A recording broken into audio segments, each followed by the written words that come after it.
Peter Kasula, a resident of Nsola village in Namutumba district, narrates how his 6-month-old baby passed away last month. I took her to the clinic about 4 times. There was no change. I brought her home, then she died. Hardly 2 weeks later, their other child, 2-year-old Daudi Owen, started showing the same symptoms as the one who had died. The parents said they are now frustrated. The couple has taken young Daudi to health centers, but they say there's no improvement. My child is very uncomfortable. He constantly has a fever and is swollen. Their story is similar to that told by other parents in this village. At least 20 families have buried a child each in the past 2 weeks alone.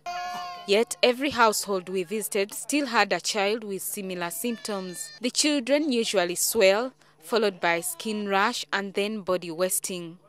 And these signs and symptoms were typical of severe acute malnutrition. That is the diagnosis I made. And most of these children are aged between 6 months to 2 years. So most of them are still breastfeeding. If the mother is not feeding well, the mother is not on a balanced diet, there will be no breast milk for the child. And yet breast milk is the most important food for a child. But many parents here seem to be resigned to their fate and are just waiting for the day when their sick children will die. They say health centers in the area have not helped. They claim that the medical workers instead send them away, telling them to feed their children well. The residents of Nsola village claim to have been feeding their children on the same foods over the years, but have never seen this many deaths in such a short time. I'm sitting with one of the families in an area that has seen over 15 deaths within a space of just 1 week. Even if medical reports seem to indicate that the children died of severe malnutrition, the residents have said this is not the case. I gave the child enough food, but there was no improvement. Most of them believe their children are suffering from a traditional disease referred to here as Byanyanja. Others claim it is the immunization doses their children got that is responsible for this tragedy. These health workers that were giving children oral drops were the cause of the problems. After the swelling subsides, the child's skin breaks out as if they've been burned. Is that malnutrition? No, it's not malnutrition. But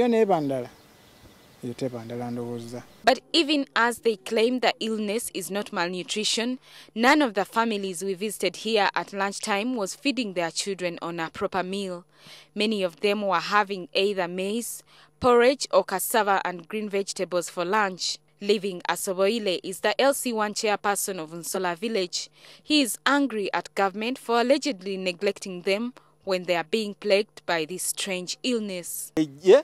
Government should come out and find out what this disease is. This is a disease, not hunger. The Ministry of Health hasn't helped us at all.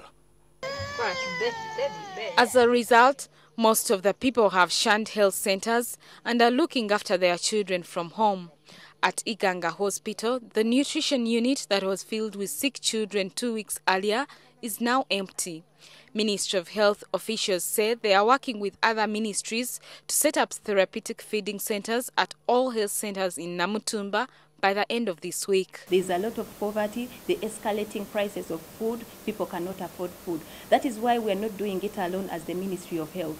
We are working with the Ministry of Agriculture and the Office of the Prime Minister to design a comprehensive approach on how people can be able to get food so that they are able to feed their children. The Ministry of Health is also planning to sensitize the communities in the district besides providing medical care. The head of the nutrition unit at Iganga Hospital says the problem is not only in Namutumba. He says he receives children from across eastern Uganda ranging from mild to moderate and acute malnutrition. At Mlago Hospital, admissions at the Mwanamugimu Nutrition Unit are said to have tripled in the past 3 months. Studies show that most of the cases of malnutrition never get to hospitals.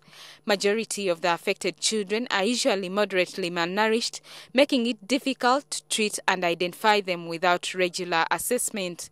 In Uganda, as in many parts of the developing world, disease and inadequate dietary intake are the immediate causes of malnutrition in children under the age of 5. According to the Ministry of Health, every 4 out of 10 children in Uganda have a nutrition problem, and malnutrition is said to be the underlying cause of death to about 60% of all deaths of children under 5. Anything can come in, an infection. So the infection is complicate the malnutrition, and they speed up the death. Doctors say children with severe malnutrition can improve significantly in just 2 weeks if they are properly fed and treated. Malnutrition can have lifelong negative impact on children's brain development and is associated with reduced school performance. Anna Tkunda, NTV.